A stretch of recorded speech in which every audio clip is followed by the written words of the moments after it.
It was here at Peenemünde on the Baltic coast where the opening shots of the space race were fired.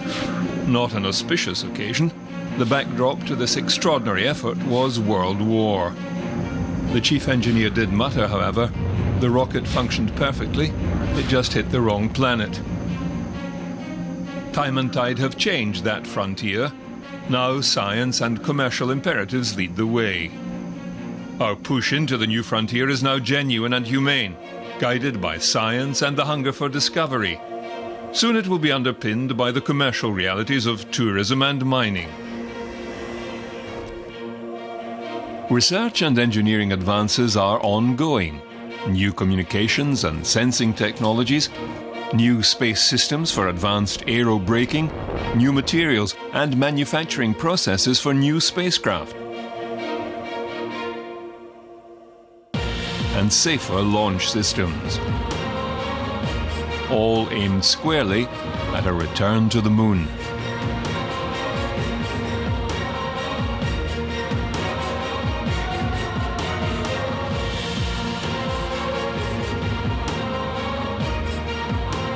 Then, on to Mars for a long-term stay.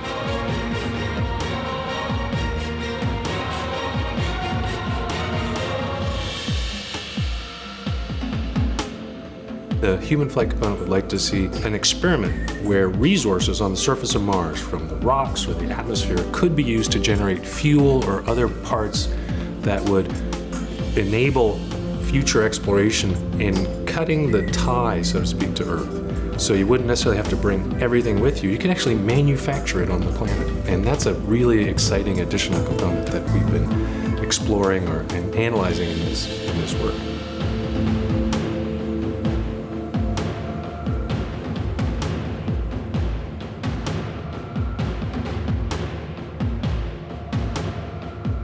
This will extend our reach even further, with planned excursions to the asteroids and comets giving us access to even greater resources. At the same time, it would help us protect Earth from wayward objects posing a threat to our planet.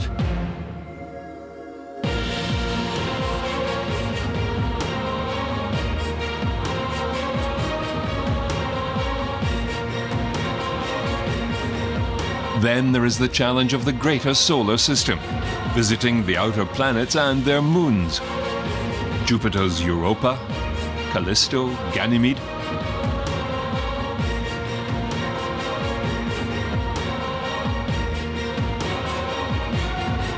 Or Saturn's Enceladus, a potential life-harboring location.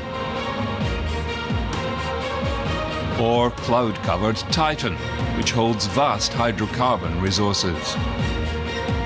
Then, the great interstellar voyages to other stars and other planets.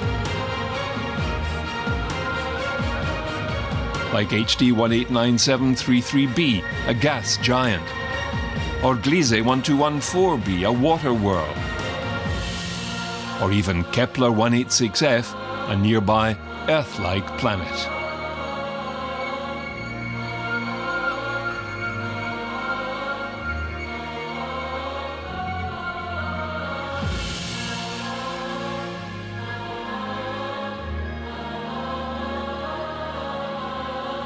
Our first stop in this journey takes us into orbit, where we can continue to look down at the world's changing environment and study the planet we call home.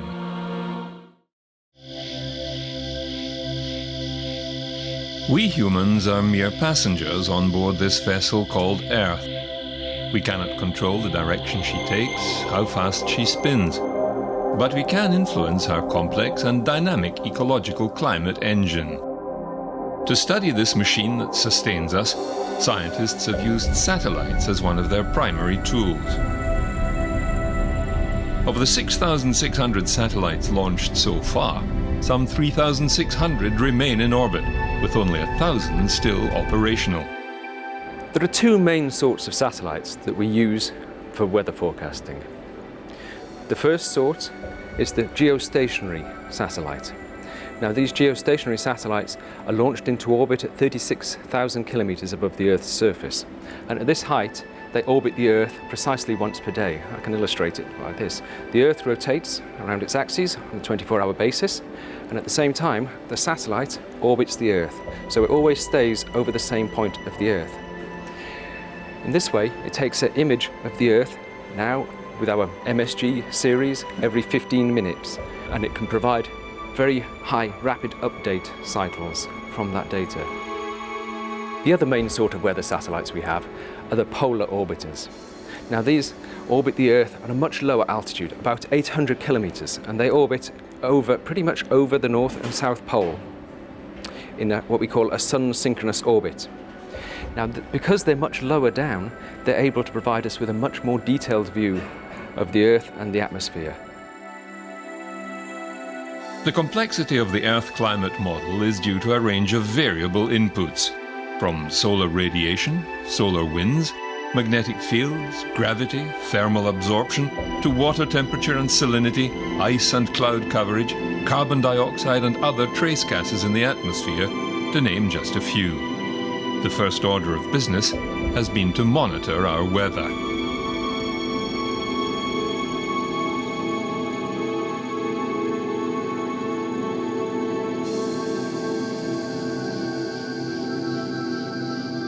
Maximum scientific value comes from long-term data gathering.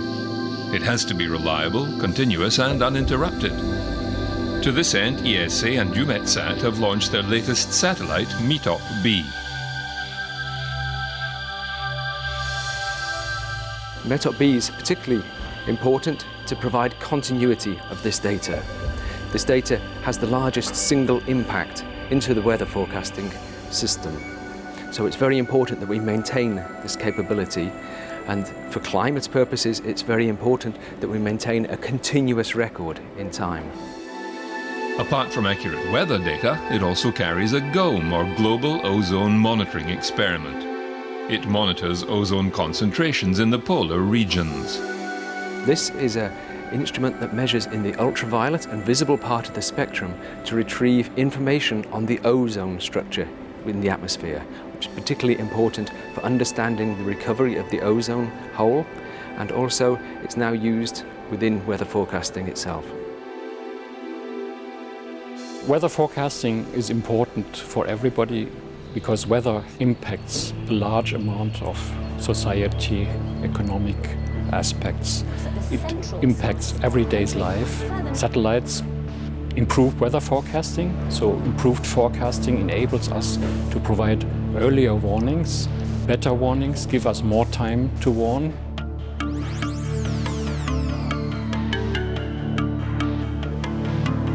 There is now a concerted and coordinated effort by the major space agencies NASA, ESA and JAXA, along with their international partners, to launch a series of next-generation Earth observation satellites, each with specific instrumentation to address the many variables making up our climate. Joint partners NASA and the Japanese Space Agency have launched an international satellite mission, GPM. The Global Precipitation Measurement Mission will set a new standard of observation of rain and snow worldwide. GPM consists of a core satellite with 8 constellation satellites. With precipitation radar and a microwave radiometer, the system will collect global data every 3 hours. The GMI produces a critical reference standard which unifies all the member satellites of the GPM constellation. The instrument has 13 channels, and this greater sensitivity allows GPM to measure a greater variety of precipitation type and intensity. Each channel has a frequency range that can detect a different type of precipitation. Scientific algorithms then translate the GMI's brightness temperature data into more meaningful products, such as rain rates.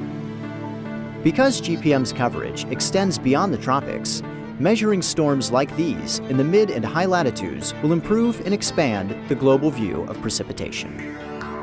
Conducted with the National Oceanic and Atmospheric Agency and the space agencies of France, India and China, the GPM mission data will advance our understanding of the water and energy cycles and extend the use of precipitation data to directly benefit society. Two major components of Earth's climate system are the water cycle and ocean circulation. The joint US-Argentinian Aquarius Satélite de Aplicaciones Científicas mission can map the salinity or the concentration of dissolved salt at the ocean's surface. By measuring ocean salinity from space, Aquarius will provide new insights into how the massive natural exchange of fresh water between the ocean, atmosphere and sea ice influences ocean circulation, weather and climate. One of the oldest and most venerable satellite missions to date is Landsat. A NASA and US Geological Society project begun in 1972 with the launch of the first Landsat satellite, it is the longest-running contiguous Earth imaging program. The 8th of the series is currently in orbit. It orbits over the North and South poles, taking imagery on the sunlit side of the Earth every time it passes. The Landsat 8 satellite makes 14 orbits per day and covers the entire globe every 16 days. The data from the Landsat data continuity mission will be the best data that have ever been collected from a Landsat satellite. With increasing population, our land use are changing at rates unprecedented in human history. To manage and cope with these changes, we need to have the observations, the information, the data that allow us to understand what's going on the surface of the Earth where most of us live. The data collected over 40 years of the Earth's surface has created an historic archive unmatched in quality, detail and coverage. Landsat archive that contains all of the US-held data from all of the Landsat satellites, and the LDCM data will become part of that archive. The Landsat program offers, free to anyone, the longest global record of the Earth's surface, and it will continue to deliver visually stunning and scientifically valuable images of our planet. However, the Earth's surface is predominantly water. Measuring the topography of the oceans is another challenge altogether. Begun by the Topex Poseidon satellite, a joint effort of NASA and France's Centre National d'Études Spatiales, and continued by the Jason-1 satellite, their latest mission is Jason-2, continuing to provide a long-term survey of Earth's oceans. It measures changes in the height of the sea's surface. These are used to understand shifts in ocean currents as well as sea level rise, both critical parts of global climate change. The data is used around the world to improve weather, climate and ocean forecasts. Another ocean-going measurement is the speed and direction of the winds. The Sea Winds Scatterometer is a specialized microwave radar that measures near-surface wind. The scatterometer estimates wind speed and direction over the Earth's oceans at 10 meters above the surface of the water. The instrument collects data over ocean, land and ice in a continuous 1,800-kilometer wide band, making approximately 400,000 measurements and covering 90% of Earth's surface in one day.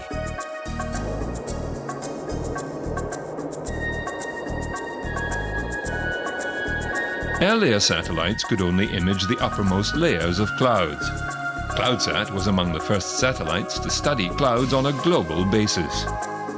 It looked at their structure, composition and effects. The key observations are the vertical profiles of cloud liquid water and ice water contents and related cloud physical and radiative properties. CloudSat flies in tight formation with the Calypso satellite, carrying a backscattering LIDAR, and these two satellites follow behind the Aqua satellite in a somewhat looser formation. When we started with airs on Aqua, we had two goals defined to us, before the mission started.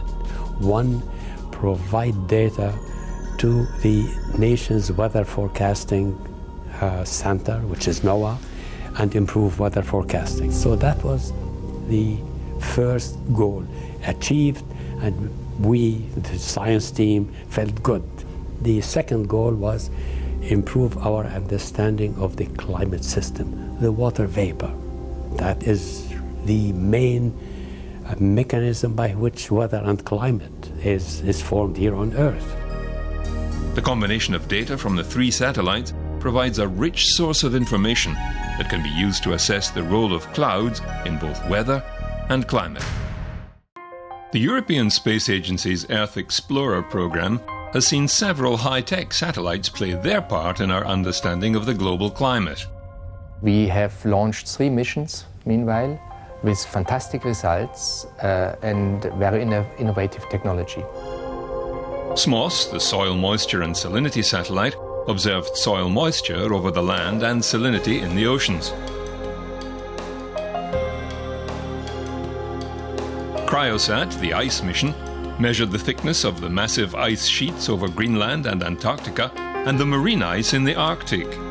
It used a sophisticated stereo radar system and has helped give us a better understanding of the relationship between ice and global warming.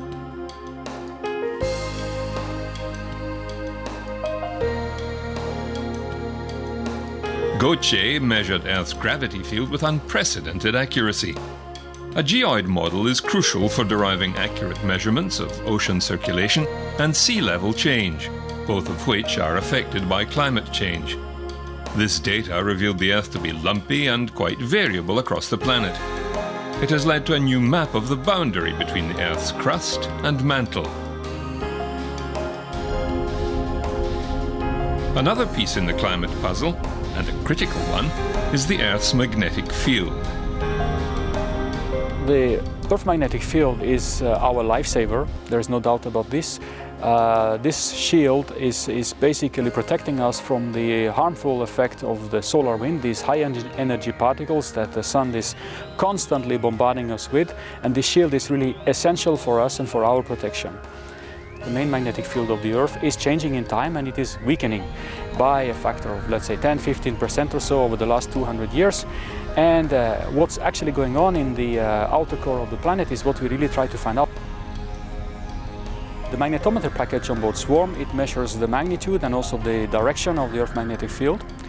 And it does so in 2 locations. One, it has an instrument at the tip of the boom and also another instrument halfway down the boom. And together they give all this precise information that we needed to decipher the secrets of the Earth magnetic field.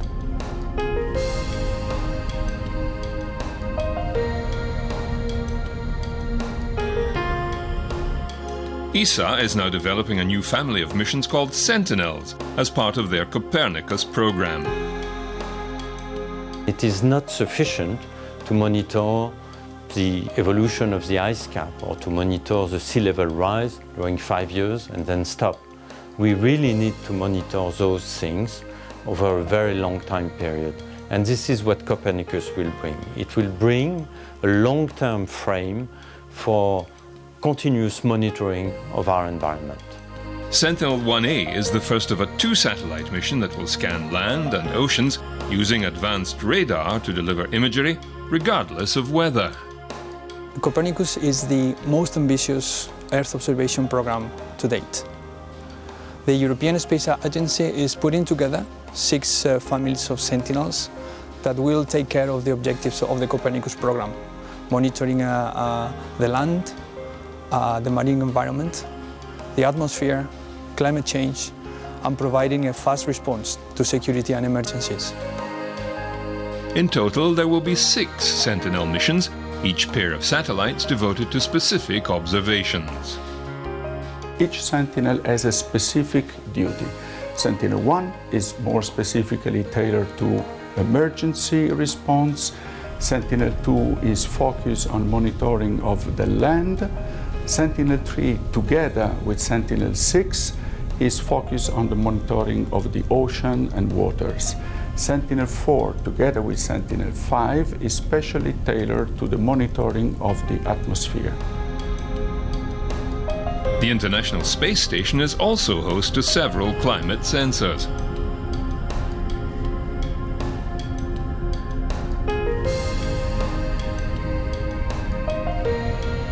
Currently, the CATS, or Cloud Aerosol Transport System, is mounted on the Japanese Experiment module. Using light detection and a ranging LIDAR system, it detects and measures pollution, dust, smoke and other aerosols in the atmosphere. NASA will be installing another instrument, the RapidScat, onto the end of the station's Columbus module this year. It will measure ocean surface wind speed and direction and help improve forecasting and hurricane warnings. The Orbiting Carbon Observatory was NASA's first satellite dedicated to the tracking of carbon in the atmosphere, how it is reabsorbed into the biomass, and where. Unfortunately, a launch failure has caused a reschedule of the project. But we need the measurements that spacecraft like OCL will make in order to understand the processes controlling the rate of buildup of carbon dioxide in our atmosphere so that we can understand how it will change in the future. Other projects in motion include the Atmospheric Dynamics mission Aeolus with its high-power UV laser, which will measure wind speed, air moisture and dust particles to advance our understanding of atmospheric dynamics. EarthCare will study how the Earth reflects and traps heat. Biomass will study the state of the Earth's forests. NASA's Clario satellite will measure incident solar irradiance and the Earth energy budget. SMAP, the Soil Moisture Active Passive, is an Earth satellite mission designed to measure and map Earth's soil moisture and freeze-thaw state to better understand terrestrial water, carbon and energy cycles. The suite of satellites now in orbit and planned for the near future will be able to peer beneath the clouds, vegetation and other surface features, monitor water salinity, temperature and energy fluxes, chart ocean currents and the change in ice caps. All this data is helping to improve our understanding of climate change and also helping in a practical sense, with flood and drought monitoring, hurricane and cyclone warnings, understanding changes in water availability, food production, and the other societal impacts of climate change.